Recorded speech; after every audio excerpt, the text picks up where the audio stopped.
the world. It's a small part of the world. And so China is one country which has its own opinion. When you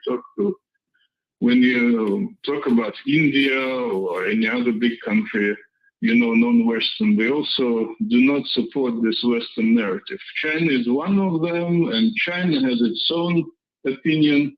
China basically supports territorial integrity of all countries, and here it does not support Russia, but at the same time, it thinks that NATO expansion and the United States policy in general is hostile to China. The United States openly calls in its official document China an enemy.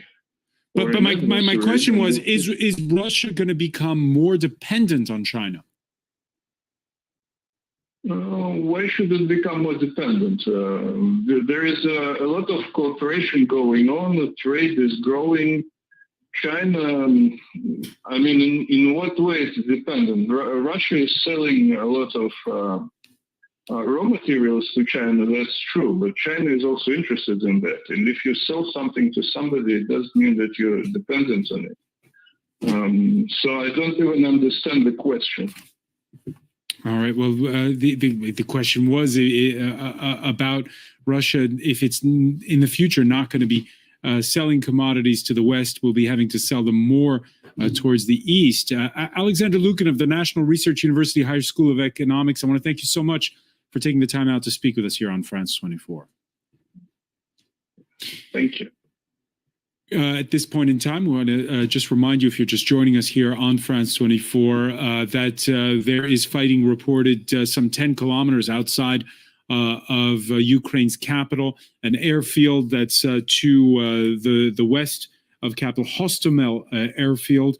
There's also been the Ukrainian Prime Minister's office confirming that Russian forces in their ground invasion of Ukraine have taken the area near Chernobyl, that's near the Belarus border. Right now, I want to also just welcome back on set Anastasia Shepochkina from the French Political Science Institute, Sciences Po, France 24 International Affairs Editor Douglas Herbert, and we also have with us Mark Perlman.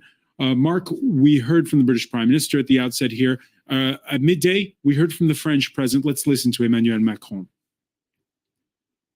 En refusant la voie diplomatique, en choisissant la guerre, le président Poutine n'a pas seulement attaqué l'Ukraine. Il a décidé de bafouer la souveraineté de l'Ukraine. Il a décidé de porter l'atteinte la plus grave à la paix, à la stabilité dans notre Europe depuis des décennies. What's Emmanuel Macron planning? We know he's going to speak before Parliament on Friday. We know also that there's a NATO meeting convened. What is going on the military front, first of all? Well, first of all, just a quick remark. You saw those very unusual three flags. Normally when the French president speaks, there's the French flag, the European flag. There was a third flag, the Ukrainian flag behind him. That's obviously a symbol to show solidarity with the Ukrainian people, and that's very unusual for the French president. Then, obviously, France is conveying its solidarity to the Ukrainian people. But the question is, what else? Sanctions, we know there'll be further sanctions, European sanctions. France said it would help Ukraine. How will it help? Financially? Yes. Militarily? There's the question mark there, because obviously this is much more dangerous territory, because we know obviously that Ukraine is not a member of NATO, so there are no NATO troops on the ground. We know some countries have been helping Ukraine militarily. Others have not been as enthusiastic, especially Germany.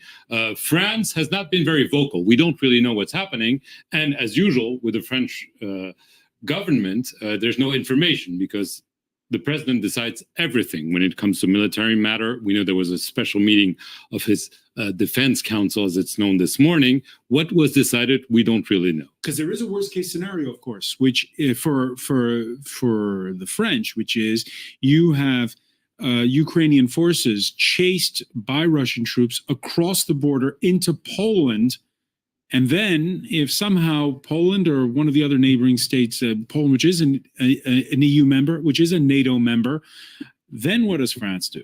Well, it becomes a NATO issue then, because, I mean, the fact that Poland is an EU country militarily doesn't mean anything, as the French president has regretted in public. But because it's a member of NATO, Article 5 of NATO means an attack against any member of NATO becomes an attack against the alliance, and the alliance has to respond. So that's obviously what everyone thinks Vladimir Putin will not do, because that's a whole different ballgame, because this means attacking NATO, Europe, Canada, and obviously the US. And Anastasia Shapachkina, Emmanuel Macron, he's gotten a bit of a rough ride the last few weeks, in Washington in particular, for trying his mediation with Vladimir Putin. Your reaction to what Mark Perlman has spelled out and what you're expecting from that Friday speech before the French Parliament, which is an unusual move for a French president to speak. But he will not deliver it himself. It will be delivered on his behalf. It will be delivered on his behalf. Okay. I do agree that, of course, the presentation, so to say, what the French is always very good at, right? The presentation has been very well set up. So there is a third flag. Congratulations. So far, it stops there. France, Ukraine, and any post-Soviet country has never been among the key interests of the French foreign policy. France has found itself within the Normandy format and dragged into there by François Hollande, who acted on the legacy of Nicolas Sarkozy's actions, diplomatic actions in Georgia. And however, it doesn't change the fact that, of course, strategic interest and historic interest and political interest of France is much more aligned with Russia than with any other country of the post-Soviet space. And that, of course, puts certain brakes on the actions of the politicians.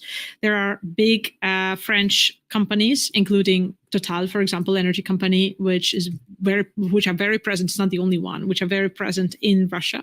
Société Générale, just was noted by the economic analyst, lost a lot of its market value because it's the most exposed, for example, but it's exposed because of its presence in Russia as well. And it's one of the many, many French companies in Russia which are present.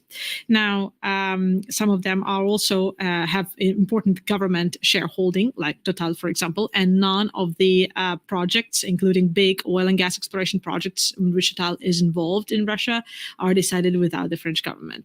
This is going to be, of course, putting some limits, I'd say, upon the French action. And second, any military action would be, of course, seen as a surprise, not just by Russia, but also by Turkey in the region, because France is not considered to be a military actor there. And if it takes a serious position, it means a change to its foreign policy, which it would have to then support with military, maybe with man, and over the long term.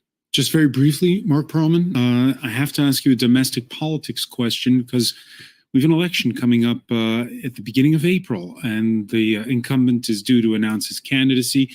Is Ukraine going to be, is it a factor yet right now? It is already a factor. He was supposed to throw his hat into the ring this week. He had to postpone it. He said, I have two issues I have to deal with.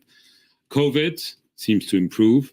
Geopolitical situation is not improving. And so he was very involved, too involved, some would say, in shuttle diplomacy to try to avoid what's happening in the last 24 hours. But there is a deadline, which is March 4th, where this is the deadline where candidates have to declare their candidacy before the Constitutional Council. So it's 10 days away. So it already has had an impact. Obviously, he can clearly say that he's been involved in foreign policy, but eventually he'll have to forget that and speak about housing, health, education, immigration, etc. And Mark Perlman, our politics editor, as you've been pointing out, there is that bread and butter issue of inflation. And on a day when we've seen a barrel of oil go above $100